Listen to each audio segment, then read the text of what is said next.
So what would happen if we took a weak acid? A weak acid, let's say we have acetic acid, which we now know is HC2H3O2. We know this guy is a weak acid. And we know that when acetic acid ionizes in water,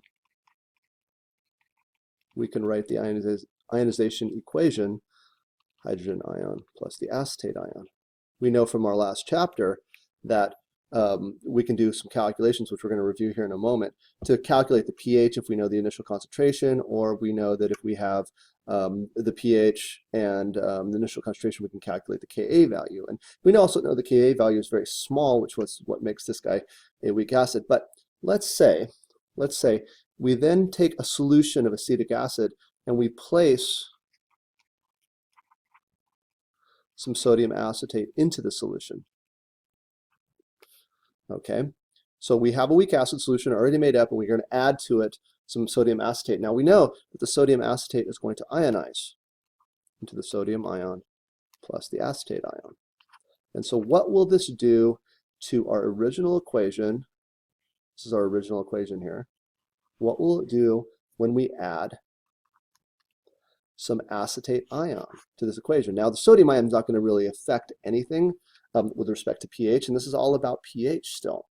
And so what's going to happen? Well, let's think about this. I'm going to rewrite this equation down here. I'm going to rewrite the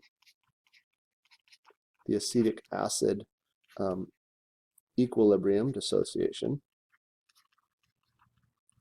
And let's apply Le Chatelier's principle to this. Now, so Le Chatelier's principle says if we have a system at equilibrium and we stress it, that system will shift to reduce the stress. So by adding some sodium acetate to a weak acid solution, what we're doing is we are increasing the amount of the acetate ion in the solution. Now, Le Chatelier's principle says if we increase the amount of one of the products, we will shift this away from that. We are going to shift to the left, favoring the reactants. And so if you shift to the left, that is going to increase our acetic acid, but it will also decrease our hydrogen ions. And when we decrease our hydrogen ions, what's going to happen is we are going to increase our pH. We're going to make it, the solution, more basic. Because remember, more hydrogen ions means more acidic, less hydrogen ions is going to bring it back towards basic. So it probably will not, and we'll find out in a few minutes, that it probably will not go into the base range. There'll still be some hydrogen ions hanging around that will cause this to be acidic, but it will move away from a pH of, let's say, 2, maybe more towards a pH of 4 or 5 or something like that. So we're going to do a calculation to really calculate what is this going to do. So again, with this common ion, if we increase one of our products, let's say acetate, by adding in a salt that's going to ionize, a very strong electrolyte, it's going to shift our equilibrium reaction away from whatever we're adding. Okay, so let's take a look at a problem here now. Okay, so here's our example. We are going to, let's say, calculate the pH. We're looking for pH. When we have 0.30 moles of acetic acid, there's our Ka value. That should be a Ka value. Looks like I made a typo there. That's Ka. Is 1.8 times 10 to the negative fifth. And we're adding it to a 1 liter solution. So essentially, we have a 1 molar solution. Or excuse me, I'm sorry, we have a 0.3 molar solution. Okay, so we're going to calculate the pH of just this weak acid solution, knowing initial concentration as well as the Ka value. So easy to do. Then we're going to calculate the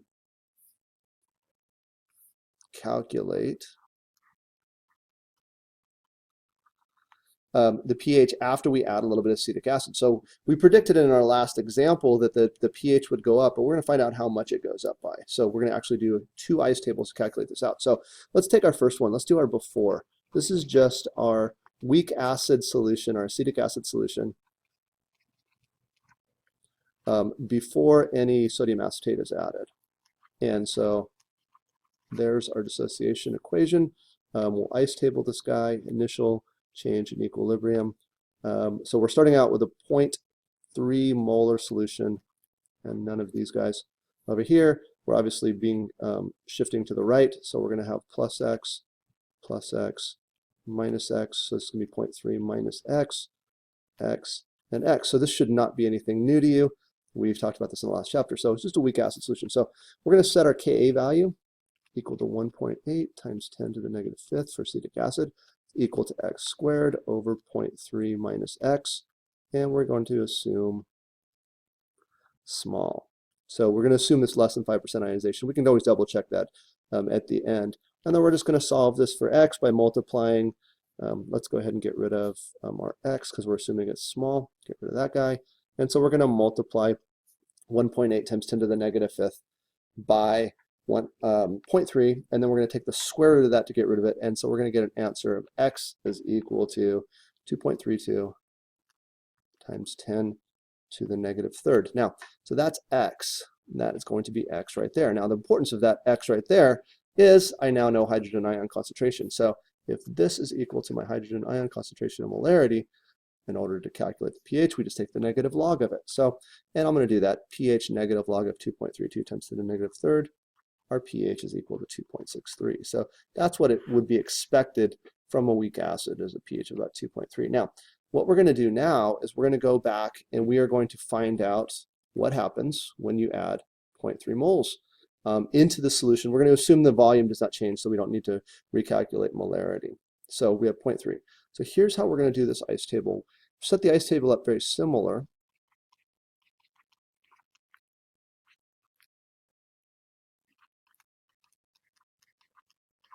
With our hydrogen ion as well as our acetate ion. And what we're going to do is ice table this guy just like we normally would. Now, we have our initial concentration of our weak acid as 0.3 molar. We don't have any hydrogen ion, but the difference is going to be because we added in some of the sodium acetate and we added in 0.3 moles to a 1 liter and we didn't change it, this is now going to be 0.3. So we have a different initial, we don't have 0 and 0 on our product side. So this reaction still is going to shift to the right because we don't have any hydrogen ions yet. So this is going to be minus x, this is going to be plus x, and this is going to be plus x as well. And so then our equilibrium line, we have 0.3 minus x, x, and 0.3 plus x. So it's going to change how our Ka expression looks a little bit. So we have Ka is equal to 1.8 times 10 to the negative fifth is equal to, now we're going to have x multiplied by 0.3 plus x divided by 0.3 minus x. So that's how this sets up. Now, we can make the same assumption as we made before. We can make the assumption that the dissociation of the acetic acid is small. And so let's eliminate that. And we can also say that x here is small. And so let's eliminate that x. So now I'm going to rewrite my Ka expression. We have Ka is equal to 1.8 times 10 to the negative fifth is equal to x multiplied by 0.3 divided by 0.3, which is very convenient because, of course, 0.3's cancel. Now, if they were different values, and they can be easily different values, we would actually just solve this for x by multiplying 1.8 times 10 to the negative fifth by 0.3, then dividing by whatever the other value was. But in this case, we can just cancel. So now we have x is equal to Ka. So 1.8 times 10 to the negative fifth. Now, that is our hydrogen ion concentration, which we just negative log to get the pH. So I'm going to negative log that and take the pH, and the pH is equal to 4.74. So as we predicted in our very first example, when we add in some acetate ion, I'm going to scroll all the way back up to the top here, when we add in some of the acetate ion, it actually does increase the pH, causing it to be slightly more basic. It's not really basic, as I said before, because we're still in the acid range, but we're going more towards neutral. So that is how we calculate before and after. And the before was a review for you, and after the only change was that we just needed to make sure that we included in the molarity there, and we're adding x and subtracting x there, make the assumption of small. And that is the start of our common ion effect in our calculations for common ion effect and how they affect equilibrium according to Le Chatelier's principle.